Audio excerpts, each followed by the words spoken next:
উত্তর চব্বিশ পরগনার বসিরহাট মহকুমার স্বরূপনগর থানার বেথারি হাকিমপুর গ্রাম পঞ্চায়েতের দখরখন্দা এলাকায় বছর 28-এর আলমগীর মোল্লা 2023 সালে 31 ডিসেম্বর বিকেল 4:30 নাগাদ বাড়ি থেকে বেরিয়ে যায় এবং নিখোঁজ হয়ে যায়। তারপর থেকে তার কোনো খোঁজ পাওয়া যায়নি। পরিবারের লোক স্বরূপনগর থানায় নিখোঁজের ডায়েরি করেন।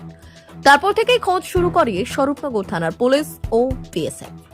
36 ঘন্টা পর ভারত ও বাংলাদেশ সীমান্তের সোনাই নদী থেকে যুবকের মৃতদেহ পাশ থেকে পাওয়া গেছে 100 বোতল নিষিদ্ধ কাপ সিরাপ। এই নিয়ে রীতিমতো চাঞ্চল্য এলাকা জুড়ে। আজ সকালে যুবকের খোঁজে স্বরূপনগর থানার বিএসএফ এবং এসডিআরএফ এর বিপর্যয় মোকাবিলা টিম সীমান্তে কচুরিপানার ভেতর থেকে ওই যুবকের মৃতদেহ উদ্ধার করে।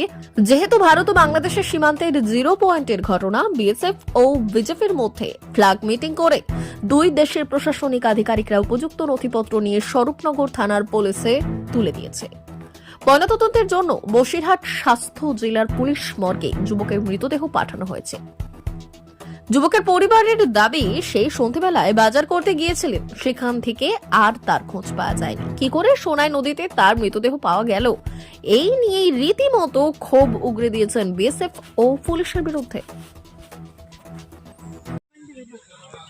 কি কি কি কি নিয়ে গিয়েছিল? তা বলতে পারবো না, বললো কাজে যাচ্ছে। আমি এলাম তো কিভাবে শুনলে যে এখানে নিখোঁজ হয়েছে? সবার সাথে শুনলাম, সবার সাথে।